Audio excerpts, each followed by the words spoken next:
Assalamualaikum warahmatullahi wabarakatuh. Perkenalkan, nama saya Mutia Nadia Hairunisa dari kelas B8.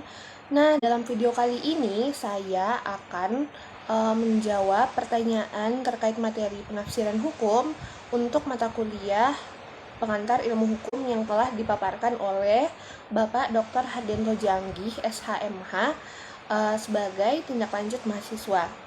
Langsung saja saya akan menjawab pertanyaan-pertanyaan tersebut. Nah, yang pertama adalah apakah yang kalian pahami mengenai penafsiran hukum? Nah, penafsiran atau yang pada umumnya disebut dengan interpretasi hukum merupakan mencari dan menetapkan pengertian atas dalil-dalil yang tercantum dalam undang-undang sesuai dengan yang dikehendaki serta yang dimaksud oleh pembuat undang-undang tersebut. Lalu, penafsiran juga merupakan salah satu metode penemuan hukum yang memberi penjelasan gambling mengenai teks undang-undang agar ruang lingkup kaidah dapat ditetapkan sehubungan peristiwa tertentu. Nah, melangkah ke pertanyaan yang kedua, pada menit keberapakah pada video dijelaskan tentang penafsiran analogis, penafsiran ekstensif, dan penafsiran restriktif. Nah, yang pertama, penjelasan mengenai penafsiran analogis terdapat pada menit ke-12 sampai menit ke-12 lewat 26 detik. Lalu penjelasan mengenai penafsiran ekstensif terdapat pada menit ke-12 lewat 27 detik sampai menit ke-13 lewat 1 detik. Sedangkan penjelasan mengenai penafsiran restriktif terdapat pada menit ke-13 lewat 3 detik sampai 13 lewat 25 detik.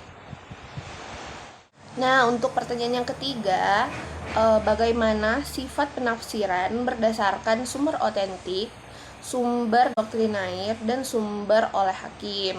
Nah, sifat penafsiran berdasarkan sumber otentik adalah penafsiran yang seperti diberi penjelasan oleh pembuat undang-undang sendiri, seperti yang dilampirkan pada undang-undang sebagai penjelas di mana sifat penafsiran ini mengikat umum.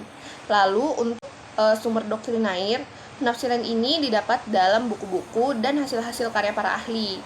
Pada penafsiran ini, hakim tidak terikat dikarenakan penafsiran ini hanya memiliki nilai teoritis. Lalu yang terakhir adalah hakim, maksud saya sumber oleh hakim. Penafsiran bersumber pada hakim ini atau peradilan, jadi hanya mengikat pihak-pihak yang bersangkutan dan hanya berlaku bagi kasus-kasus tertentu.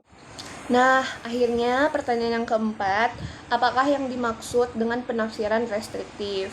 Nah, penafsiran restriktif ini adalah suatu penafsiran yang dilakukan dengan cara membatasi atau mempersempit arti kata yang terdapat dalam peraturan perundang-undangan.